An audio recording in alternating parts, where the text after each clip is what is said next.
What's up guys, my name is Ace, and with the Season 1 update for Black Ops 6, we saw quite a few changes, and in yesterday's video, I covered all of the weapon balancing changes. There were definitely enough weapon-related changes that deserved a video on its own, and therefore it didn't really leave me with much room to cover all of the other things that changed for multiplayer with the Season 1 updates.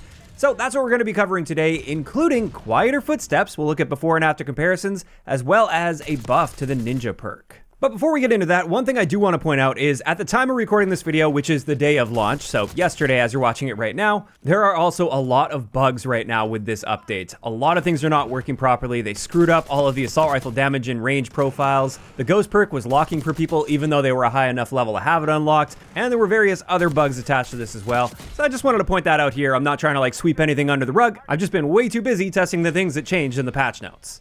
And with that out of the way, let's first off talk about Ricochet Anti-Cheat. There were a couple adjustments they made here. The first thing is they just enhanced their AFK detections, so it'll be harder to remain AFK and therefore boosting for your battle pass, or perhaps having a second account that you're boosting with. And I'm not talking about two-boxing here. This shouldn't affect two-boxing at all. I know that's a big topic in the community right now. I don't believe that's going to have any impact on that, but it could have an impact on actual player boosting where you have another account in a lobby just AFK so you can go get free kills and free headshots on them. And then on top of this, they mentioned they adjusted ping thresholds to require players to play in matches in their region to cut down on VPN abuse. And based on my understanding of the typical VPNs that people are using in Call of Duty, in order to apparently get easier lobbies and apparently also get a better connection, these style of VPNs don't actually place you out of region. And instead what happens is it routes certain data to confuse the matchmaking system, and it ends up just putting you on your best ping server anyway. And apparently that's how it kind of skirts around SBMM. It somehow confuses the matchmaking system to ignore skill as a factor and just put you in the best ping lobby possible in that moment. I feel like this adjustment won't touch on those types of VPNs at all, but perhaps I'm wrong on that one. Next, let's talk about maps a little bit. On both Lowtown and Protocol, they addressed an issue where the water would flicker for some players. And then also on Protocol, they mentioned they adjusted the A S&D bomb site to prevent a line of sight from artillery above. And while I'm not an S&D player, so I don't know where that bomb site was and where it's meant to be, from what I've been seeing online, apparently this update didn't actually go through and that bomb site is in the same location. Perhaps by the time this video goes out, though, that will be changed. Additionally, on Red Card, they just addressed an issue where players could get outside of the intended play space. And on Vault, they adjusted an S&D bomb site as well to reduce lines of sight from the start spawn areas. And speaking of spawns, they mentioned there was a spawn logic update across several maps to reduce the chances of spawning near enemies. And then on top of that, they adjusted the start spawns on Subsonic so you can't just immediately snipe someone the moment the match starts, because previously you could actually see the other team immediately off spawn. They just slightly offset those team spawns now, so that can no longer happen. After that, there were just various bug fixes to icons not displaying properly for some game modes, and an issue in Search and Destroy where you couldn't retrieve the bomb if it dropped on a vehicle. Another big one I've been hearing people talk about a lot is game chat. Apparently they've addressed an issue where some players were unable to hear each other during the intermission between rounds, as well as in the post-game voice chat. Apparently that has been fixed now. I'm somebody that has voice chat turned off immediately. That's one of the settings I turn off right away in Call of Duty, so I wouldn't know anything about this, but I'm curious to hear from you guys in the comments. Is this now working properly, or is it still bugged for you? After that, they fixed an annoying little bug in the loadout screen, where if you tried to change your fourth perk with Perk Greed, instead of putting you in the Perk Greed tab, it would immediately default you to Perk 1, and that was often just confusing when you were trying to do things quickly. That has now been resolved, thankfully. And now let's dive into the Footstep changes and the Ninja buff, before moving on to even more stuff that took place after that. And this is the part where you'll want to use some earbuds or turn up your volume a little bit. And the first thing we're going to cover here is they mentioned there was a slight reduction to default footstep volume, so when no perks are equipped. And let's first have a look at Tac Sprint, and I'm just going to fade between pre-patch and post-patch, so have a close listen.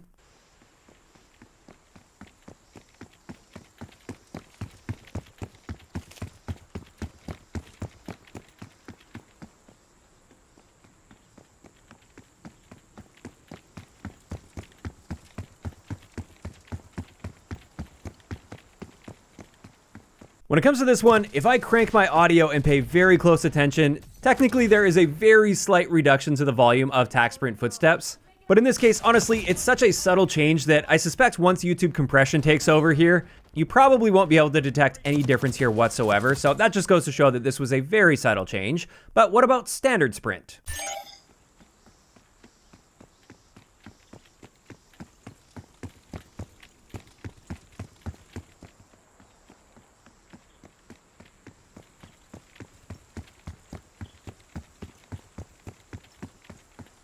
Once again, on my end with full quality audio here with no compression in place, I can hear a very slight difference in the volume. It's slightly quieter, but not by a large degree by any means.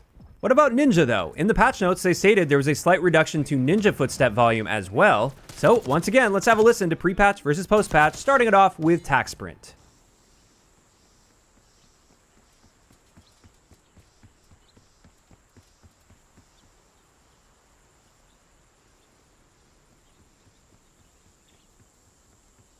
For me, this was a much more noticeable difference. Post-patch, there was hardly any footstep volume at all, even at point-blank range. It was hard to even hear just over the ambient map audio that was going on, whereas pre-patch, it was definitely more detectable. So Ninja is almost dead silent, even in Tac Sprint now. But let's have a listen to Standard Sprint as well.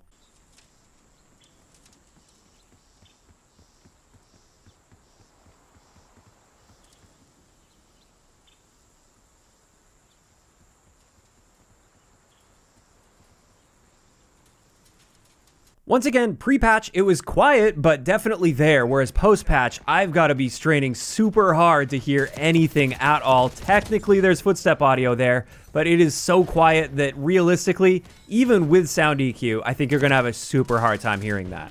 Now, another thing I noticed pre-patch is sliding with Ninja was fairly audible. You could definitely hear somebody sliding up on you, so let's have a listen to pre-patch versus post-patch with slides.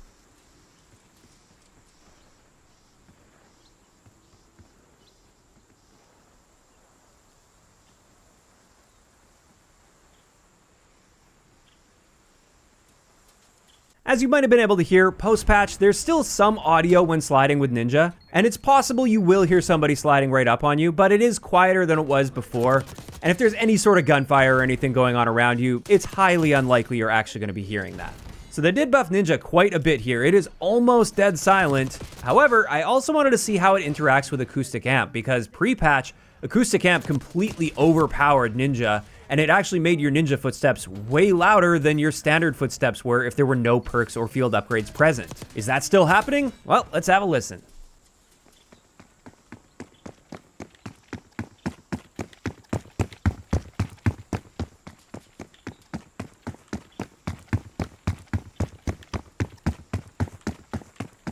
As you can probably tell, Acoustic Amp is still totally overpowering Ninja. It is boosting those footsteps louder than the default footstep audio. When listening between those clips, sure, I'll say it's slightly quieter after this patch, but you're still gonna have a hard time not hearing those footsteps, even when the enemy has Ninja equipped. So Acoustic Amp is still incredibly powerful for countering Ninja users. And that's gonna wrap it up for the footstep breakdown of today's video. Next for perks, they addressed an issue that prevented Gearhead from being able to booby trap enemy care packages, and they addressed an issue that prevented equipment from replenishing with the scavenger perk. After that, for score streaks, something I ran into a few times early on in the Prestige because I had no choice in score streak selection, with the Archangel launcher, there was an issue where the rocket would sometimes explode immediately if you fired it and you were standing too close to a wall, or if you were prone, for instance, it would just immediately explode. And I definitely got myself killed a few times doing that, so it's nice to see they got on top of that one. Next up, for the meaningful adjustments they made with this update, there was a really frustrating bug where if you were mantling and you got shot, you would get slowed down significantly. And I ran into that one a few times. It was really frustrating. That has been taken care of. They also fixed theater mode for Nuketown as well as private match recording, so it will work in those cases once again. And on top of that, they did fix some stability issues with theater mode. And after that, there were just a bunch of miscellaneous UI fixes. None of these really impacted your gameplay at all, so I'm not going to read through every single one individually, but they are taking care of a lot of UI bugs. They also fixed an issue where some weapon effects would persist on the character after changing weapons. And then finally, they just mentioned there were numerous stability fixes. And there we go. That's going to wrap it up for all of the important things that changed, minus the weapon balancing. I covered that yesterday with the Season 1 update in Black Ops 6.